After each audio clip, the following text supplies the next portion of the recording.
Alright, y'all, it's your boy Jamario back with another interesting video we about to check out on my boy Jamari channel, man. He dropped a video titled Jay-Z Allegations. We finna get right into this, see what he thinks about the Jay-Z allegations and everything Jay-Z has been accused of lately in the news. Let's see what he got to say. Couple of months, things have gotten very dark. Let's see if he agree with me, Jamario. Let's see if Jamario agrees with me. For Diddy, essentially it's been like the end of the movie Goodfellas, when all the guys know the party is finally over and the feds are coming to get them. Only for Diddy, this is his real life. And now he has over 120 alleged victims who have come forward, men, women, and individuals who were children at the time of the alleged criminal activity. Basically all It's up to over 120 victims now?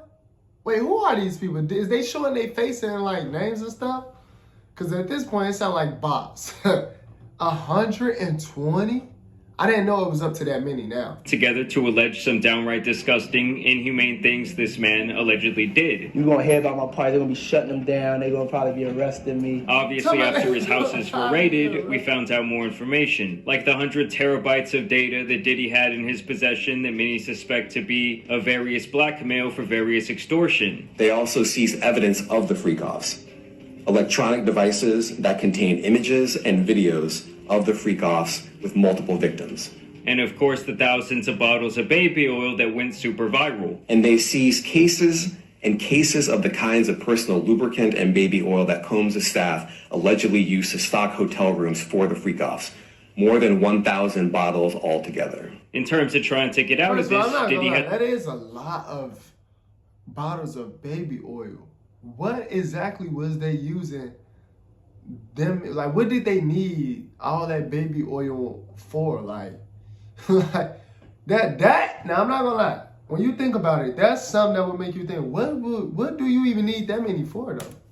Has requested and failed to get bail 3 different times, and due to witness tampering, it looks like this man will be seeing his last days behind bars. And of course, when it comes to these freak-offs that Diddy was hosting, there were thousands of celebrities and other high-profile individuals attending the events, as well as thousands of potential victims who were exploited by Diddy and his massive team. Wow, okay, I've got a lot I can't tell. Can't tell that one either. Over the last 40 years...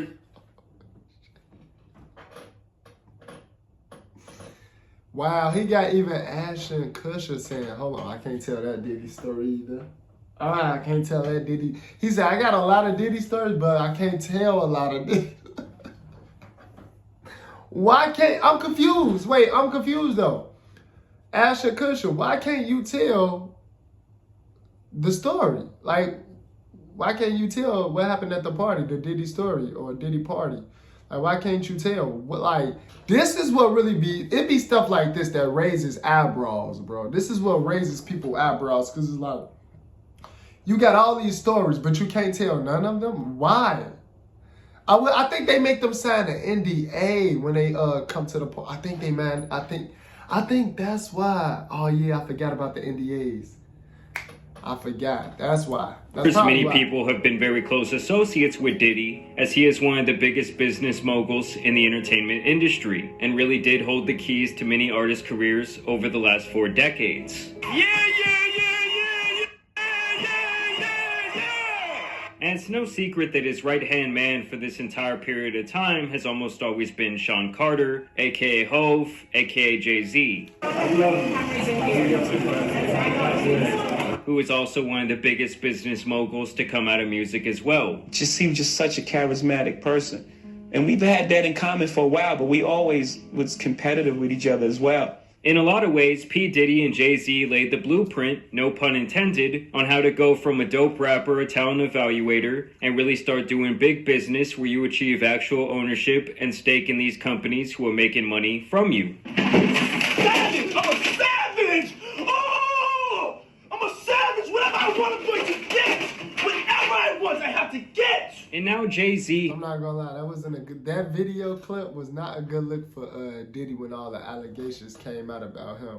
And everybody was reposting that video. Has been listed in one of the many complaints against Diddy, and so today we're going to talk about it. So all of the cases against Diddy so far have been filed by a lawyer named Tony Busby. His name might sound familiar as he has represented clients in several high-profile cases. He is the one who helped all of those women file against Deshaun Watson years ago, and he was also involved in the case where people died during the Travis Scott concert. Tony is representing an anonymous source here who claims she was physically violated by P. Diddy, Jay-Z, and an unnamed female celebrity back in the year 2000 at a Video Music Awards after party. On or around September 7, 2000, plaintiff, then 13 years old, had a friend drive and drop her off near Radio Music City Hall in New York City so she could try and attend the VMAs. They say she arrived at the venue, saw a large crowd, but could not sneak her way inside. But determined to get into the VMAs or an after party, she approached several limo drivers parked nearby and attempted to talk her way into entering. One of the limousine drivers she spoke to claimed to work for defendant Combs. The driver allegedly told her that Combs liked younger girls and said that she fit what Diddy was looking for. And while not allowing her into the awards, the driver invited her to the after party. The driver stated that he had to drive Combs. And so she was 13 years old, all by herself, trying to get up into their party. And someone finally let her in.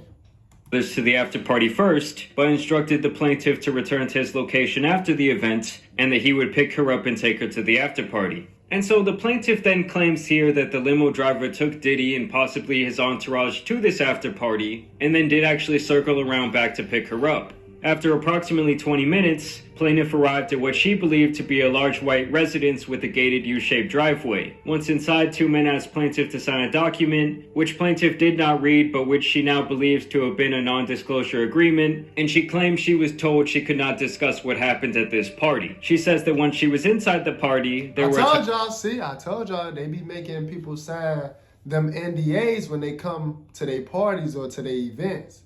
They make them sign them NDAs, so if anything do go crazy or get wild or whatever happens, that they can't speak on it, you know, for their protection, whoever event or party it is.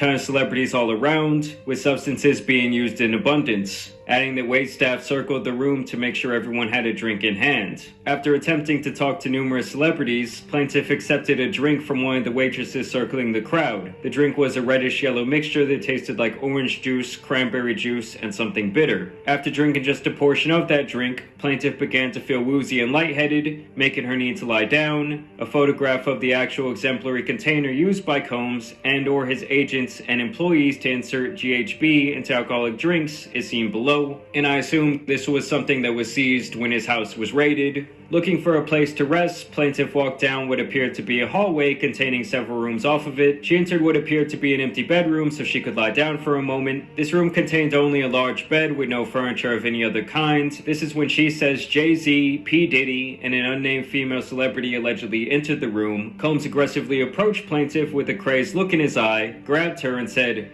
"You are ready to party." And I will spare you guys some of the details, but she basically claims that Jay-Z and P. Diddy then took turns violating her, while each other watched on with this unnamed female celebrity. After both of them allegedly engaged in this violation, Combs then allegedly knocked the plaintiff down and attempted to force the plaintiff to perform more acts on him. She fought back, standing up quickly and punching out at the same time, hitting Combs in his neck. Taken aback, Combs stopped his attempt. When Combs backed away in surprise, plaintiff grabbed her clothes and shoes and ran out of the bedroom. Holding her dress in front of her like a towel, she ran around the residence until she found the front door and was able to leave the party. She then claims that she retraced her way all the way back to a gas station. She calls her father, tells him what happened, and he comes to pick her up. So now she is seeking This the part that gets me confused right here. When you called your father and you told him everything that had happened to you that night back in 2000, why didn't he do anything?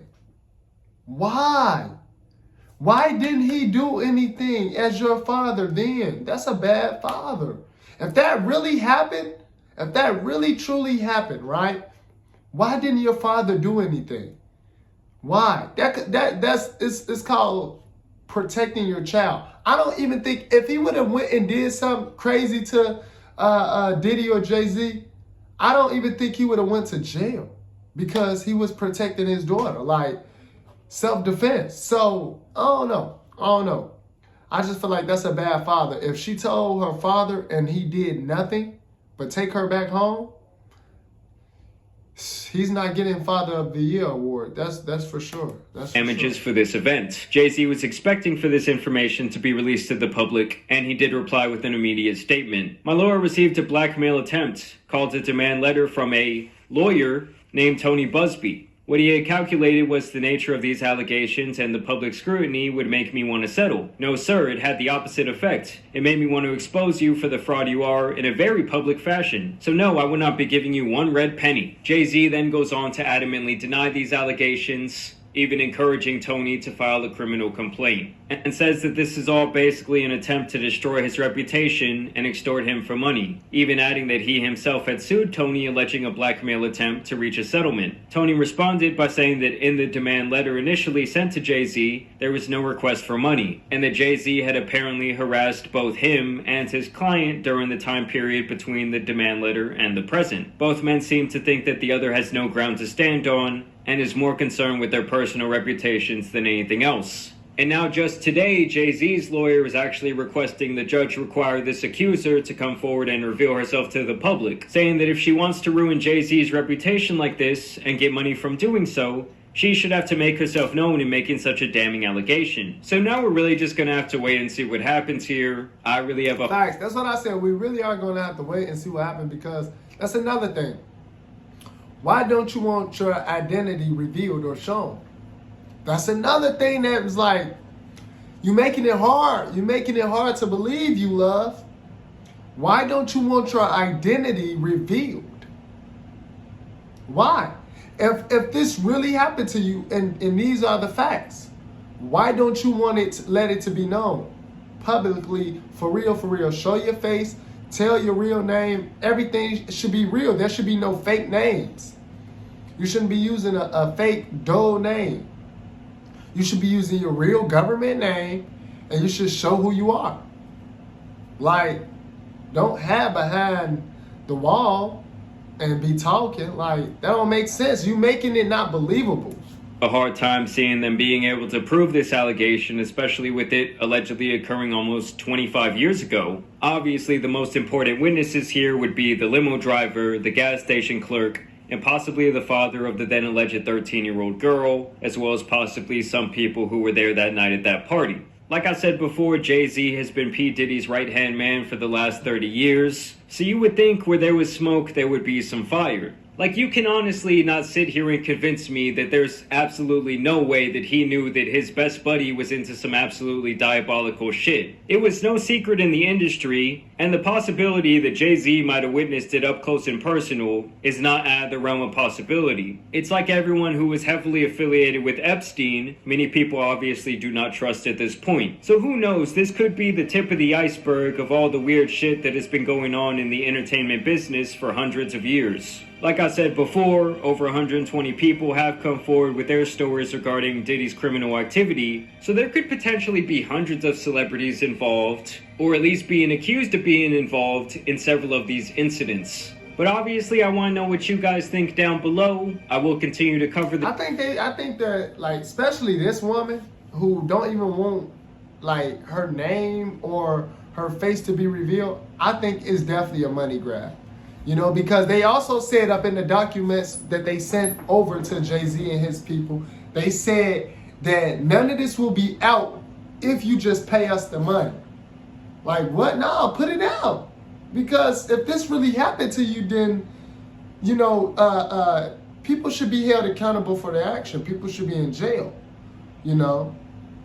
So it really do sound like a blackmail attempt just to get some money.